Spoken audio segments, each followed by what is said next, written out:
المهاجم المغربي عبد الرزاق حمد الله مهاجم اتحاد جدة السعودي بيطلب القميص رقم 9 مرة أخرى اللي كان منح للفرنسي كريم بنزيما المنضم إلى اتحاد جدة، وكمان طلب أنه يكون المسدد الأول لضربات الجزاء في الفريق. حسب وسائل الإعلام السعودية تم استبعاد حمد الله من مباراة الاتحاد والهلال في ربع نهائي كأس الملك سلمان، ويعني تقارير ربما يكون حمد الله في طريقه خارج اتحاد جدة السعودي، لديه عرضان من الشباب السعودي ومن الوصل الإماراتي. أكثر مرة يعني أنت بتتكلم على مستوى أفريقيا، الدول اللي استضافت فورمولا 1 داخل قارة أفريقيا هي المغرب وجنوب أفريقيا. والمغرب ده طب أوغندا مثلا اللي بتشارك دي عندها مضمار، عندها مثلا في الموتو كروس عنده، يعني في اللعبة دي تحديدا لكن ما عندوش فورمولا.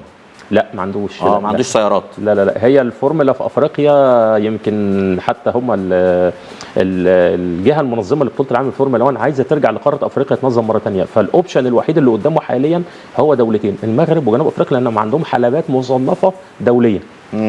فهو بيفاضل بين الجهتين دول ان هو يودي الواحده منهم او الكلام ده. ايوه وده بيظهر كمان على فكره من خلال صناعه السينما، يعني في الافلام اللي بنشوفها الخاصه بالتسابق وسباقات السرعه، بنلاقي الافلام اللي في هوليوود مختصه بده وبيحبوا يصوروا في الدول العربيه بيكونوا متواجدين في الامارات او بيبقوا متواجدين في الدول دي او المغرب مثلا، ودايما المغرب بيكون لها نصيب الاسد في تصوير السينما في الحاجات دي. كان لسه الشهر اللي فات في فيلم عن الفورمولا 1 بيصوروا الممثل براد بيت، راحوا صوروه في حلبة سيلفرستون وقت الفورمولا 1 ما كان هناك. كانت فرصه ان هم فرصه ان هم يصوروا وسط الحشد بتاع متسابقين الفورمولا 1 والجمهور وكده، ان هو يصور بعض المشاهد داخل التراك بعربيه فورمولا 1 تم تصميمها مخصوص بشكل مخصوص للفيلم. اتصورت فعلا في الوقت ده، كان الشهر اللي فات لسه الموضوع ده كان فين؟ في أنهي دولة؟ بالنسبه لتقسيمه الزونز اللي انت شرحتها لي دي يا استاذ تامر، كده مثلا دوله زي المغرب تشارك في افريقيا وشرق اوسط مثلا؟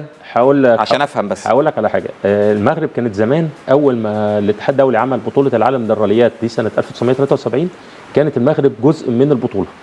تمام؟ كانت جزء من البطوله. اتعمل رالي المغرب وقتها لفتره يمكن 3-4 سنين تقريبا، وبعد كده وقف ورجع تاني في الثمانينات، وبعد كده راح لقوا ان المغرب افضل لها ان يتعمل للرالي صحراوي اللي هو مراحل طويله مش مراحل قصيره زي بتاعه الشرق الاوسط دي. ففعلا المغرب ركزت جامد في موضوع ان الرالي، بس هو كان اسمه زمان رالي اطلس وبعدين شويه دلوقتي اصبح اسمه رالي المغرب، بس خلوه بقى يعني متوسع بقى، بينزلوا في جنوب المغرب في مناطق صحراويه فيها الغروض الرمليه وجبال الرمله دي بشكل كبير، ففيها تحديات اكبر، والرالي بتاعهم منظم بشكل كبير جدا. وعلى فكره رالي المغرب حاليا الشركه المنظمه ليه مديرها هو مدير رالي دكار، هو نفس الراجل اللي بيدير رالي دكار هو المنظم بتاع رالي المغرب الدولي اللي هو في بطوله العالم، وهو ميعاده دايما في شهر 10 للاسف. هو اخذ مكان رالي الفراعنه لان احنا توقفنا وهم مستمرين، فهو حاليا اخذ المكان اللي كان بياخده رالي الفراعنه كل سنه اللي هي بدايه اكتوبر.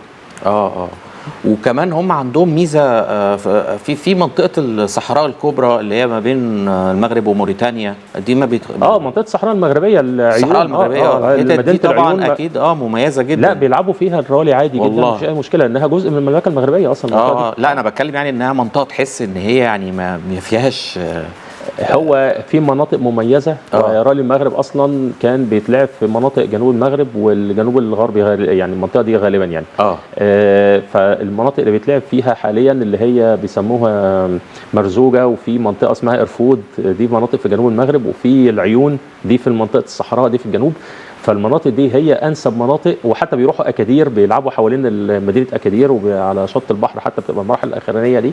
فالمناطق دي فيها النشاط الاعلى للرياضه هناك. لكن مش معنى كده ان هو بقيه المناطق ما بيلعبش فيها، لا بيلعبوا في طنجه ساعات، وبيلعبوا يعني في سباق كان من مده بس مش متذكر تاريخه بالظبط، اعتقد ابريل او مايو، كان بيتلعب في طنجه على شاط البحر كان سباق سيارات اللي هي المركبات الصحراويه الخفيفه. المركبات الصحراويه وتنظيم برضو هناك الجماعه الملكيه المغربيه اللي هي بتنظم السباقات بتاعت السيارات والدراجات الناريه، عندهم نشاط كبير جدا.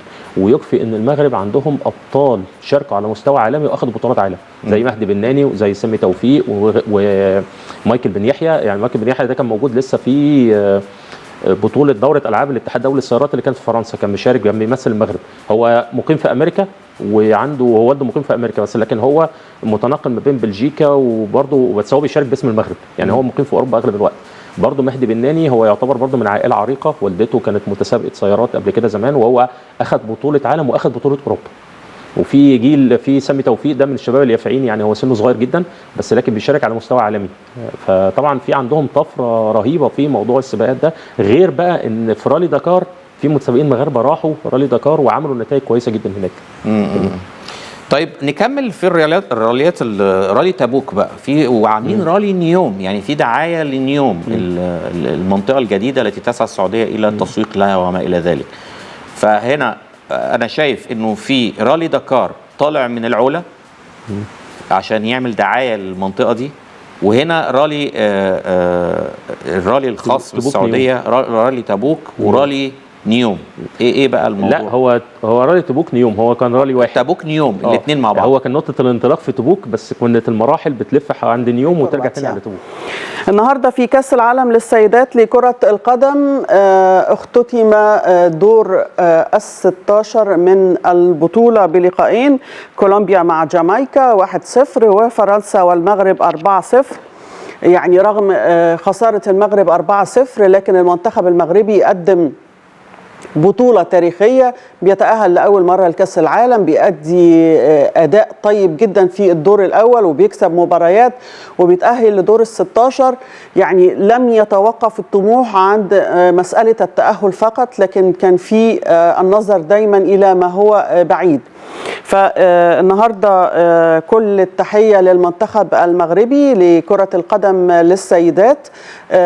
بنهاية المشوار النهارده مش هتنتهي الدنيا، هيبدأ الاستعداد للتصفيات المؤهلة للألعاب الأولمبية 2024 في باريس، وهيبدأ أيضا الاستعداد لكأس الأمم الأفريقية المقبلة إن شاء الله. ونتمنى نشوف المنتخب المصري لكرة القدم للسيدات بيحقق هذه الطفرة كمنتخب المغرب إن شاء الله. بكده مباريات ربع النهائي هتكون يوم الجمعة 11 أغسطس إسبانيا مع هولندا واليابان مع السويد. يوم السبت 12 أغسطس أستراليا مع فرنسا وإنجلترا مع كولومبيا. الفايز من إسبانيا وهولندا واليابان والسويد هيقابلوا بعض في نصف النهائي، والفايز من الماتشين التانيين هيقابلوا بعض في نصف النهائي يومي 15 و16 أغسطس إن شاء الله. نروح لكأس الملك سلمان للأندية الأبطال لكرة القدم. الأندية النهاردة اختتمت استعدادها لنصف النهائي غدا إن شاء الله. الشرطة العراقي أمام النصر السعودي والهلال السعودي أمام الشباب السعودي. كان الشرطة تأهل بالفوز على السد القطري في ربع النهائي. النصر السعودي فاز على الرجاء المغربي أيضا في هذا الدور. الهلال السعودي فاز على اتحاد جدة السعودي، والشباب السعودي فاز على الوحدة الإماراتي.